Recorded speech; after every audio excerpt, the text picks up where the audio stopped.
So to recap, we went through the heart structures. We also went through some of the blood flow through the heart and how it is that we have also cardiac circulation. Now we're gonna focus on the conduction system. Let's start our discussion on the conduction system of the heart with action potentials. An action potential is a temporary change in electrical activity. So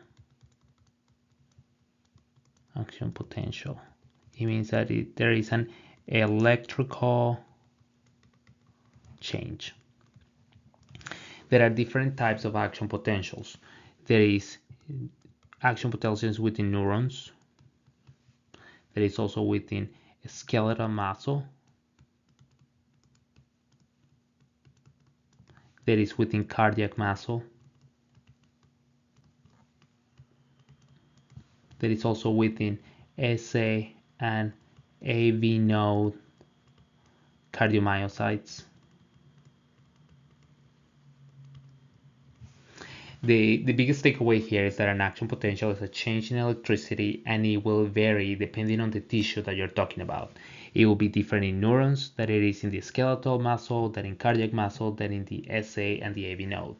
For this discussion, we're going to focus mostly in the action potential of the cardiac muscle and the SA and the AV node. Just a quick summary regarding action potentials. Most of these cells, we're wanting to we're wanting to change the charge that is inside the cell compared to the one that is outside the cell, because this change in voltage will activate different channels. We'll take a look at a picture in a second, but just a couple key states. There is a resting potential for all of them. There is something that is called threshold. There is called depolarization. And last, repolarization.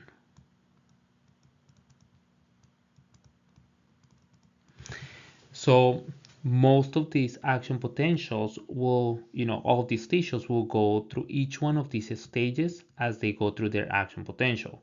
So most of these cells have a resting potential in the negative. That is negative.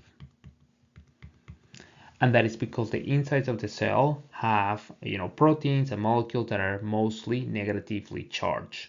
The outsides of the cell will be more positive, and that is because it has cations outside of the cell. Now, the action potential normally starts with the cell sitting at a negative resting potential. There will be an action that will lead to a small flow of cations within the cell, making it more positive, bringing up the cell to threshold. Okay, once the threshold is hit, that will activate other channels to open up to lead to a higher influx of cations. So more sodium most of the times into the cell. So as there is a rush of cells, there will be now depolarization. This depolarization will have different effects on different tissues, but most of the time here in the cardiac and the SA node is what we're going to focus on. Now, once we get to a certain level that is positive, whatever that is different on different tissues, once we are positive, then we're going to shut down some of those channels that are voltage gated that allow those cations, those positive ions going into the cell. They're going to shut down, and instead we're going to open up potassium. Let me just put that red. Now potassium channels are going to open up. Now, because potassium is rich inside the cell and there is not as much cations of potassium outside the cell, potassium is going to rush out of the cell, and in that back and forth is going to bring back the cell to that resting potential that is negative. And that is kind of the gist of this membrane potential. Let's go into it deeper. This picture is more so related to the action potential within a neuron. However, we're going to forget that this is a neuron, but just keep in mind that the stages are very similar within the different action potentials, and there will be some differences depending on the tissue that you're talking about. Now, remember, we're all starting at a resting potential that is negative because the proteins within the cell will be more negative. We will have more sodium outside of the cell. That will make the membrane potential outside of the cell positive, and inside of the cell it is negative, all right, because there are more proteins inside that are negatively charged.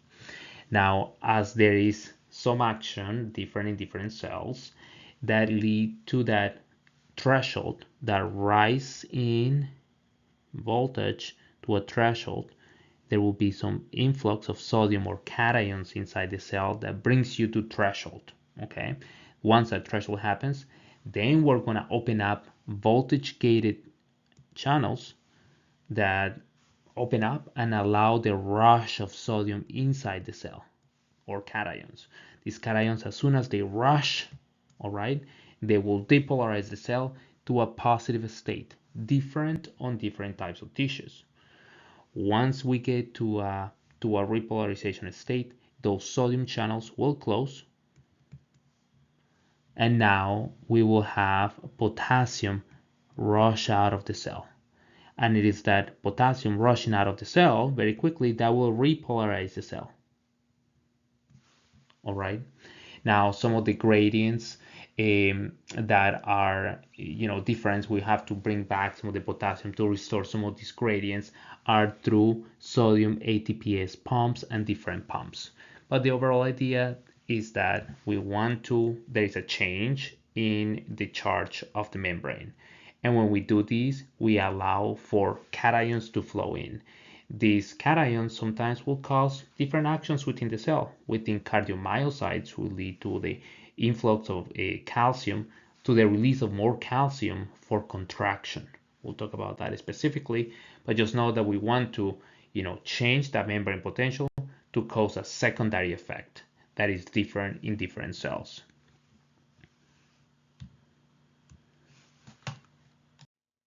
So as we talk about the conducting system, we need to talk about a full cardiac cycle. The cardiac cycle, it is a process by which we are, encompassing both the contraction of the atria, the relaxation of the atria, then the contraction of the ventricles, and the relaxation of the ventricles. This process is a full cardiac cycle, and that is in one heartbeat, all right? Now, this is in a series where we first contract the atria and then the ventricles. We want to squeeze the blood from the receiving chambers from the atria and fill those ventricles, and then the ventricles squeeze to push blood where they need to go. We're going to display here some of the receiving chambers, which are the atria, and then down here we have the ventricles. We first contract the atria in order to push blood into the ventricles, and once the ventricles are full, then the ventricles squeeze and they push. You can see that both atria and ventricles go through a state of contraction and relaxation. All right. Now, how is it that we accomplish this? How is it that we can coordinate this? We can do this because the heart has two types of cells. We have conducting cells and we have contractile cells. The conducting cells, you can think of them as specialized cardiomyocytes that are the electrical system to the heart. So the electrical system of the heart. And the contractile cells are the actual cells that are doing the work, that are doing the contraction leading up to that pressure. Okay, so the working cells.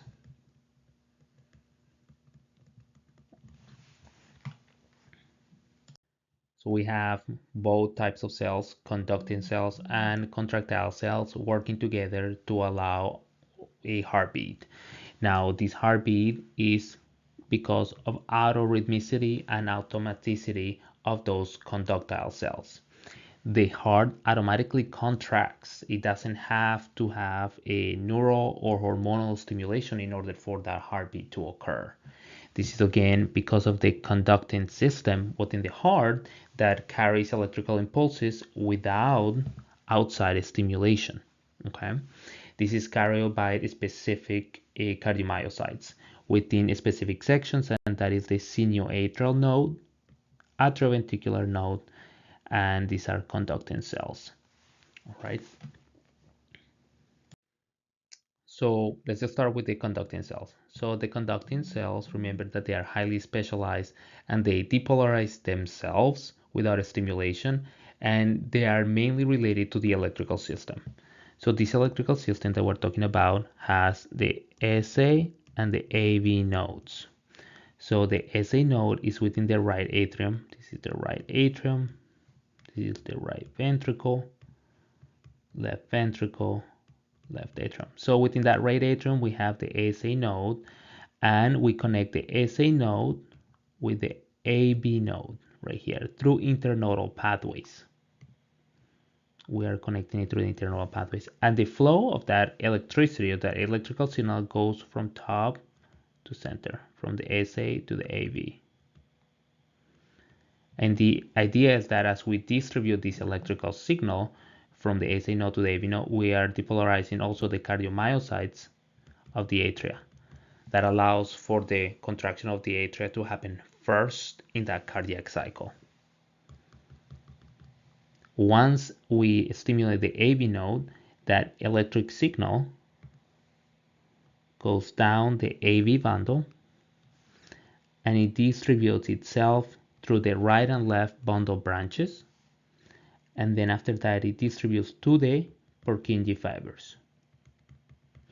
And it is then from the apex to the base of the heart that the electrical signal then will start stimulating cardiomyocytes for contraction. So we go here and the contraction starts from the apex upward.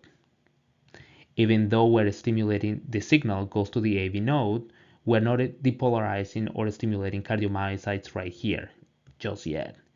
If we were to do that, it will be counterintuitive, because then the heart, the basis of the heart will contract like this first and then like this. It won't be efficient. But we will carry the signal first to the apex, and then from the apex up, we will start allowing that contraction. We will start to depolarize all those other cardiomyocytes to allow contraction. So SA node to AV node. From the AV node, we go through the AV bundle, bundle branches, and then the Purkinje fibers, which are these ones right here. And our end goal is to carry an action potential through these fibers so that we can depolarize actual cardiomyocytes that are doing the work, the contractile cells. Let's continue with the conductive cells in relation to the SA and to the AV node. This is different to the regular contractile cells. They are different because the SA and the AV node have a prepotential or pacemaker potential. The contractile cells, they do not have this characteristic. They respond in reaction to this action potential, this pacemaker activity. So remember that we have two types. We have conducting and we have contractile cells within the heart. The conducting cells is the electrical system, and those also have the pacemaker, so they can depolarize themselves with an automatic rate. The SA node itself can depolarize at a rate of 80 to 100 beats per minute, and the AV node can depolarize at a rate of 60 to 40. The AV node, it is slower than the SA node. Let's talk a little bit about that, and that is because of a lower, it has less sodium leaky channels. Let's talk a little about these conducting cells. So the cardiomyocyte, it has only one nucleus. It has big mitochondria. The inside of the cell is mostly negative. The outside of the cell is mostly positive. Now, some of the ions or cations that are outside are sodium, calcium, Inside of the cell, we have more potassium. Let's go ahead and put this here, potassium, but it's negatively charged because we have more proteins within that are negatively charged. Sorry, I just forgot to mention another. This is an anion, but it's also, it's more common extracellularly. So we have this electric system, and it has channels now along its membrane that are leaky, that allow for the free flow of sodium into the cell. You know how we talked about a resting potential. Actually, let's bring here that most of these cells within an action potential start in the negative, with a negative resting potential. That negative resting potential slowly creeps up to a threshold because of the sodium leaking into the cell. Once it is once it has reached threshold, then it rapidly opens up ion voltage gated channels for sodium, so sodium can now rush in real quickly, and that depolarizes that cell. And every time that it depolarizes, it causes one beat. And as soon as it reaches a certain a certain positive value, then those voltage gated sodium channels will close, and instead will open up, oh shoot, instead it will open up, well, let's put it here, it will open up potassium voltage channels. When that happens, well, the potassium is gonna leak out, and when it leaks out, it's gonna bring this resting membrane potential down. It's gonna hyperpolarize it, and getting ready for the next section, when slowly the sodium will leak back up and the process will restart all over again. Now the speed at which this is happening, it is faster in the SA node than in the AV node. Oftentimes, we don't really get to see the AV node working unless there is problems within the conduction system of the SA node. So we have our atria, we have the SA node, and we have the AV node right here. Oftentimes, the speed at which your heart is beating is dependent on this one, because this one stimulates, contracts the atria, then it stimulates the AV node, and then the heart goes to stimulate from the apex to the base of the heart, because the signal goes like this. All right. Now, in the event that the SA node has malfunction because of arrhythmias, anatomical changes, that the SA node is not working anymore. All right, let's put it here. It's not working anymore. The heart will still contract because the cells that take over are the AV node cells. These also, show a pacemaker potential, but it's much lower, 40 to 60 beats per minute. So, in summary, though there are two types of cells, conducting cells and contractile cells, and they are all going through a different action potential. This is the action potential of the cardiomyocyte, the contractile cell, and this is the action potential of the conducting cell.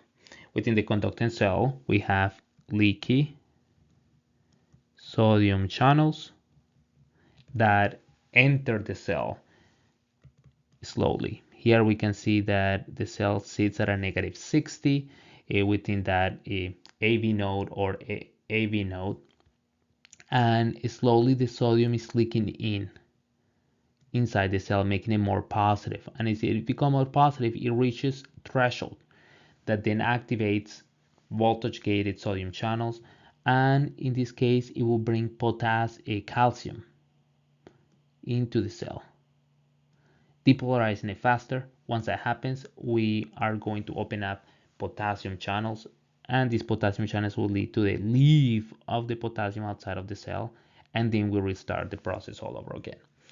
This automaticity is what is leading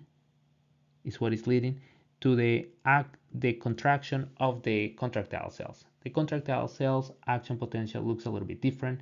You can see that they don't have to reach threshold the same way that the other ones do, because they start to depolarize as soon as they're being told.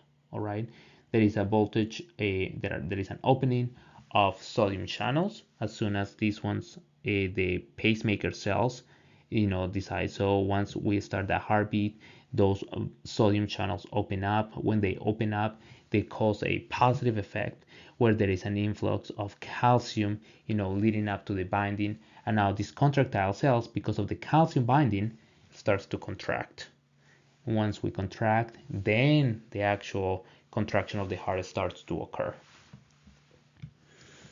And you don't have to memorize these pictures right here, but this is just to depict what it is that is happening and just to differentiate between the two different action potentials that occur in two different types of tissues. Let's go through the cycle together. So a heartbeat starts at the sinoatrial node, a conducting cell. This cell starts to depolarize itself, and once it reaches threshold, it will lead through the internodal pathways to the AV node. And it is in the AV node that then it will carry the signal down the AV bundle, AV branches, down to the Purkinje fibers. Here we can see that there is the moderator band. This is preparing those papillary muscles that are connected to this moderator band, telling it I'm about to contract. Right? These are the chordae tendineae from the papillary muscle that is attached to. And we can see that the contraction starts from the apex of the heart towards the base of the heart. So that is uniform. The stimulation starts, and as it starts to carry that, let's put it in blue. As it starts to carry this action, this depolarization of those cells through the internodal pathways, you will see that the muscle of the atria starts to contract itself. A stimulus spreads across the atria surfaces and it reaches the AV node. So we have now contracted the atria.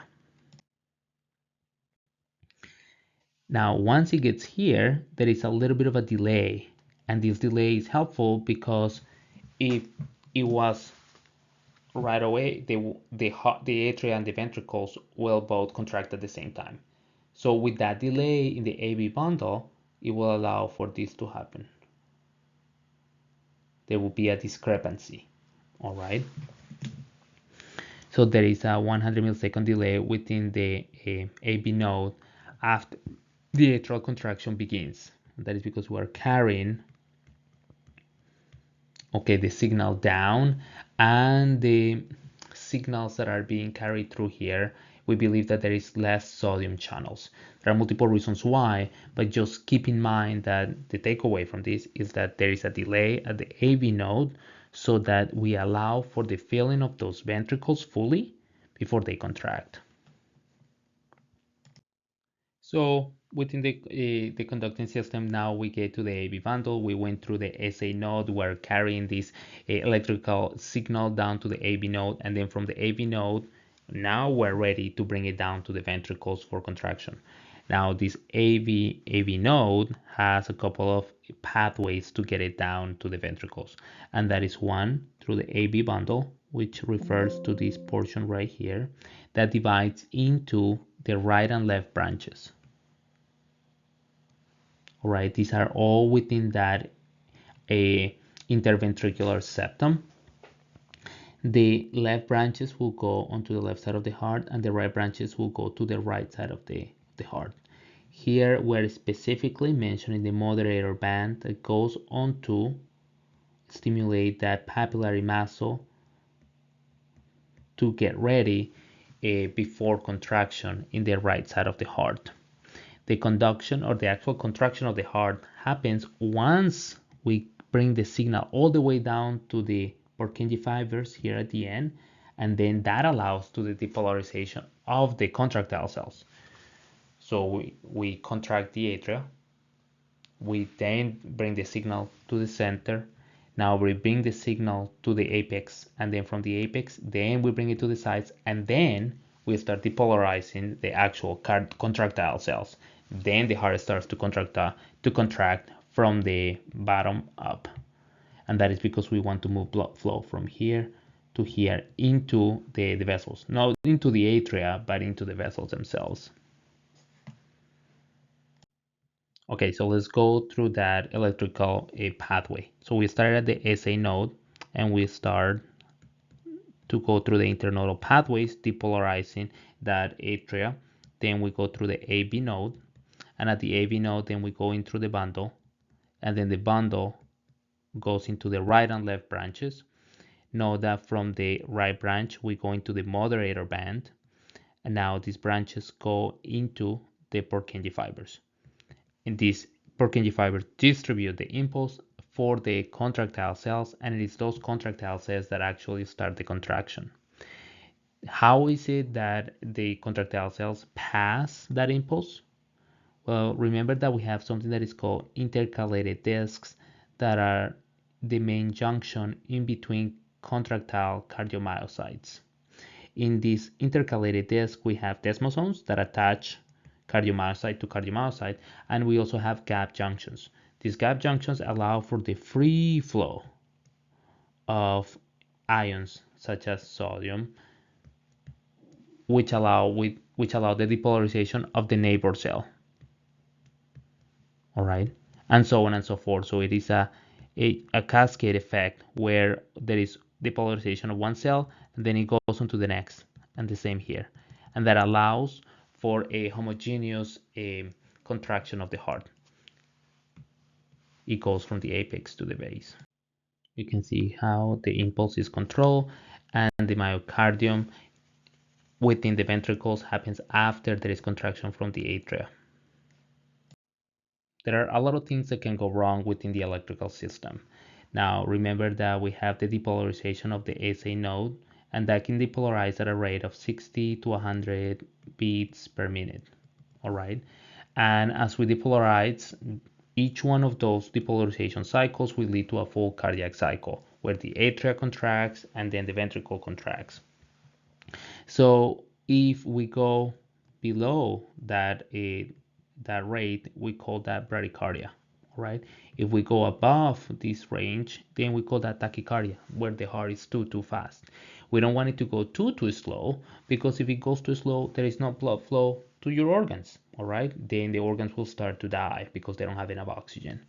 If the heart goes too fast, well, there will be impaired blood flow, because when you go so fast, the ventricles won't fill as well. So then there won't be appropriate oxygenation either.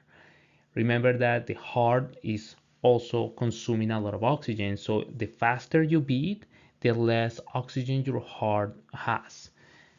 We'll discuss this through cardiac circulation.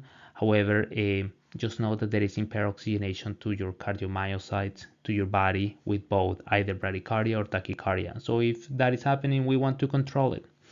There is also ectopic pacemaker cells. Ectopic pacemaker cells within the atria. You know how we have the SA node and the AB node and the internodal pathways? There may be every now and then cells that lead to a contraction. And if you start the action potential from here, we call that ectopic. So it is abnormal cells that generate high rate action potentials. And these cells might be, again, might be here, but they are abnormal, they are pathological. They lead to a depolarization of that chamber abnormally. They bypass what we would normally do, and they lead to a contraction of the entire atria. They could happen within the atria or the ventricles. If they happen within the atria, we call that premature atrial complexes. If we happen within the ventricles, we call that premature ventricular complexes, right? We'll dive into it as we continue within the conducting cells. The conducting cells, again, they are carrying the polarization of an action potential. This action potential is a change in electrical activity. And we can see this with a electrocardiogram. An electrocardiogram is measuring those changes in electrical activity through tissues. So it can record the electrical activity of the heart. We put in electrodes within the different parts of the body to evaluate the summation of those electrical impulses. And there is a normal way in which that signal should look like. And when those patterns are abnormal, then we can diagnose issues. So within an electrocardiogram, again, we can measure the different changes in electrical activity within the heart. And this is related directly to the contraction. So depending on what we see within that electrical activity, we could estimate the contraction or which state in which the heart is going through. So you will see that there is electricity, and this is measured in microvolts. And there will be depolarizations that could look like this. And this is the PQRST wave. PQRST wave. Now, each one of these electrical impulses represents something different. As we are talking about the P wave, we're talking about the initiation of that cardiac cycle with the atrial depolarization. It is not related so much so about your SA node depolarizing, those conducting cells depolarizing, but more so about the atria depolarizing, the contraction of the atria. All right. The QRX complex is bigger because it's now related to the AV, to the ventricles. The signal is now passing through the AV bundle, through the branches, and it's starting from the apex up. That depolarization itself is a lot stronger, so it is a lot bigger. Now, last, we have the T wave, and this is repolarization, where we are trying to bring those cells back to a negative potential. We're trying to restore that cycle. All right. If you were to match these, it would be contraction, and then in the T wave will have relaxation. And here we have contraction of the atria, and you have a contraction of the ventricles. So the QRS relates to the contraction of the ventricles. You may ask, well, where is the relaxation of the atria? It is hidden within this compartment as well, but we don't see it because the signal of the contraction of the ventricles is so big. So we have atrial contraction, depolarization here. Then we go on to relax onto this section, but we don't see it because it's hidden. Here, instead, we see the contraction of the ventricles, which is a huge depolarization. And then we repolarize those ventricles, and this is the relaxation of those ventricles. Here we have the PQRST wave. Now the PQRST wave relates to, again, the contraction of the atria and the relaxation of the atria, the contraction of the ventricles and the relaxation of the ventricles in a full cardiac cycle, in a full heartbeat. Now there are different intervals here, and each one are measured in milliseconds. There are specific ranges, and as those ranges change, you can say that there may be more problems within the different parts of the heart, because each one of these depolarizations are related to specific contractions of the heart itself. So if we have an elevation on the P wave, then you will say that there is a stronger stimulation to the atria. If you have an elevation of the ST, it may mean that we are missing oxygen to that section of the heart, that section of the heart is not as negative, it's already positive, so there may be some cardiac muscle cell death, that is oxygen deprivation to that section. So ectopic signals occur because of signals outside of the SA node. All right. Now, for the premature atrial complexes, mean that there is a cell within the atria that is leading to the overall overexcitation and leading to the depolarization of that atria. So we have here PQRST wave that is normal. We have a following one signal here, but we see that we have one that is shortly after that. This will be a premature atrial complex that leads from the depolarization of the atria, leading to another heartbeat that is additional. This sometimes it is normal, right? If it just happens every now and then, it may be normal. Now, if it happens one premature complex after another one, it may develop into paroxysmal atrial tachycardia, where we have multiple beats that are crossing from a possible ectopic center.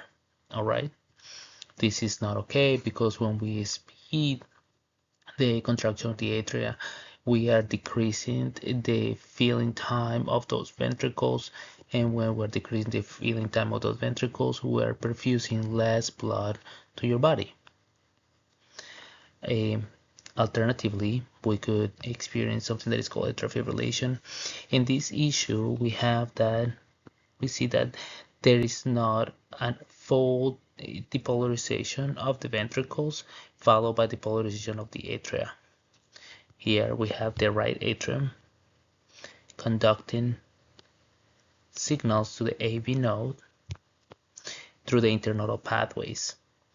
These internal pathways carry the signal to that AV node. Sometimes we may develop accessory pathways that start to depolarize the atria in the wrong order. So you know how we have to depolarize from top to bottom, top, top, top, top. Now the signal that is carried through those internodal pathways allows for the depolarization of that atria homogeneously. But if we go through an alternate pathway, that top chamber will quiver. All right, preventing it from actually perfusing or moving blood from the atria to the ventricles. Here we can see that every so often there is an actual ventricular depolarization with a QRS complex, but there is the atrial fibrillation, and this will be a disordered rhythm. Let's talk a little bit about premature ventricular complexes. So here we see that the PQRST is right here, but we have a Y complex that happened on its own. We have an ectopic beat within the ventricles that is leading to the depolarization of the ventricles themselves. And that is why it is Y like this, and it will be alone. If it happens by itself every now and then, it's not the end of the world. If it happens continuously, it will be a sign of a heart strain, maybe hypoxemia, but your heart is straining, and we deem this tachycardia. Ventricular tachycardia then is of concern because it may develop into ventricular fibrillation because your ventricles are the pumping chambers. If we're not pumping right, if we're just doing this number, or if we're just going way too fast, then there won't be any time for filling of the blood, and there won't be any time to push any meaningful amount of blood. With the ventricular fibrillation, your ventricles don't know where to start that contraction, so they will quiver, leading to inability to move blood. And if you are not oxygenating your blood, well, rapidly your cardiac muscle will die. You will have a lack of oxygen to your brain, so it is a highly fatal. So that brings us to the contractile cells. So we went through the conductive system, through these specialized cells that have automaticity, and we bring the action potential to these contractile cells, and these make up most of the heart muscle. Once we depolarize the contractile cells, that action potential carries almost unanimously through all the other cells because of those gap junctions. But this depolarization leads to the release of calcium from sarcoplasmic reticulum. And now this process works very similar to that of the skeletal muscle contraction, where we release calcium and the calcium binds to troponin, allowing the actin and myosin to interact. The sarcomeres shorten and the muscles contract. So when we have that interaction between actin and myosin, your muscle will contract, all right? Those sarcomeres will shorten, allowing for contraction. The resting membrane potential of a ventricular cell is about minus 90. So let's go through the cycle of the cardiomyocyte action potential. The cardiomyocyte contractile cell will go through rapid depolarization, plateau, and repolarization. Remember that the contractile cardiomyocyte structure will be like this. and it will connect to other cardiomyocytes through the intercalated disc, and that will allow for the free flow of ions such as sodium from one cell to the other. As sodium passes through the gap junctions from one cell to the other, it will bring that resting membrane potential of your contractile cell from -90 to -75. Once it reaches 75, then we open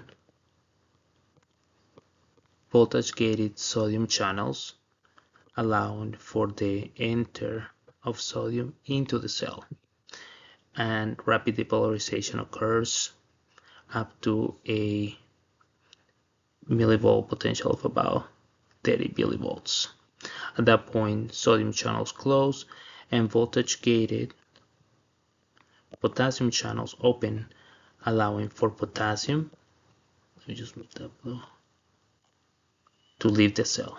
Now, this action potential doesn't occur as an depolarization repolarization, because if that happens, the heart wouldn't have any time to fill the ventricles with blood. We have in this type of cell leaky calcium channels, or calcium channels that slowly leak into the cell, and it's this calcium that allows for a slow repolarization. Okay, so this plateau is secondary to calcium, preventing from that rapid loss of polarity from the loss of potassium. This is what we call the absolute refractory period. During this period, we're unable to stimulate that cell again, and the cell cannot contract, cannot be stimulated. There cannot be another stimulation during this period. Eventually, these calcium channels will close, and the potassium channels will remain open, allowing for the free flow of potassium outside the cell, leading to that repolarization. So key takeaways from the refractory periods: there is an absolute period and there is a relative period. Within the absolute period, we will see that this cardiac muscle cell cannot respond to another stimuli. And within the relative, the cell might respond if the stimulus is high enough. This absolute refractory period is useful because it is allowing for the cardiac cycle to occur, and for the atria to contract and the ventricles to contract and then relax. And by allowing relaxation, we're allowing the refilling of those ventricles. If we were to continue to stimulate that depolarization of cardiomyocytes, we won't have time to relax, and the cardiac muscle will stay contracted.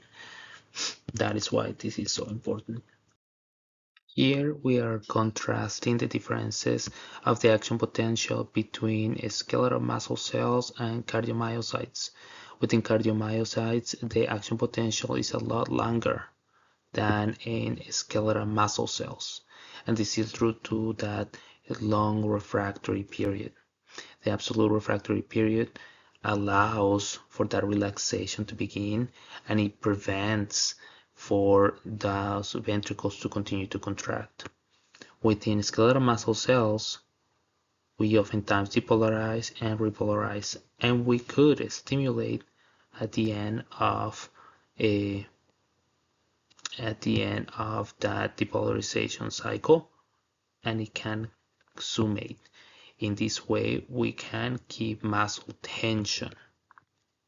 However, with the heart, we want to allow relaxation, because if we were to just keep the ventricles contracted, we won't have time to fill those ventricles. Here we can see skeletal muscle and cardiac muscle differences of that action potential. Within skeletal muscle, there is depolarization and repolarization very quickly. Now, that absolute refractory period is very short within a skeletal muscle, because we don't have those slow calcium channels that prolong that plateau that we do see within cardiomyocytes. Now, because we have a short absolute refractory period, we could summate these action potentials one after the next, allowing for sustained contraction of that skeletal muscle cell. All right. Now, within cardiomyocytes, this absolute refractory period prevents another stimuli during this period of time, allowing for the heart to go through its full cardiac cycle of contraction and then relaxation. Let's take a look here at the bottom. As we contract, its peak will be around here, and as we go into the relative refractory period, the ventricles already have had some time to relax and fill with blood. So although there is a chance for stimulation during this time, if the stimulation is high enough, there will be some blood on those ventricles. Okay, so the role calcium is very important in the cardiomyocyte because it helps with that plateau of the cardiomyocyte action potential. Now, as we are bringing potassium inside into the cell, we are causing a positive feedback loop because that calcium binds to the sarcoplasmic reticulum, leading to an extra release of more calcium. Picture your cardiomyocyte, again, connecting to another cardiomyocyte. All right, and we're gonna make the flow of ions from left to right this time. And we have sodium flowing here. Now this cell over here is gonna go from a resting potential of -90 as the sodium ions, cations start to flow into the cell. It's gonna go to now -75. Once we reach that, we're gonna open up our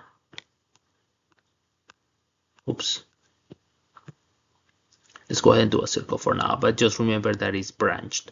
So we have now a open up of sodium channels that will allow for the sodium movement from the interstitial fluid into the cytoplasm of the cell. This will lead to rapid depolarization. We have those calcium channels that will slowly come into the cell as well, allowing for that plateau. That calcium will bind to the sarcoplasmic reticulum within the cardiomyocyte itself, and it is from the sarcoplasmic reticulum that we will release more calcium. And once that additional calcium is released, we'll bind that calcium to troponin, and troponin then it will work with actin and myosin for that sarcomere to contract. Okay, lead to that contraction.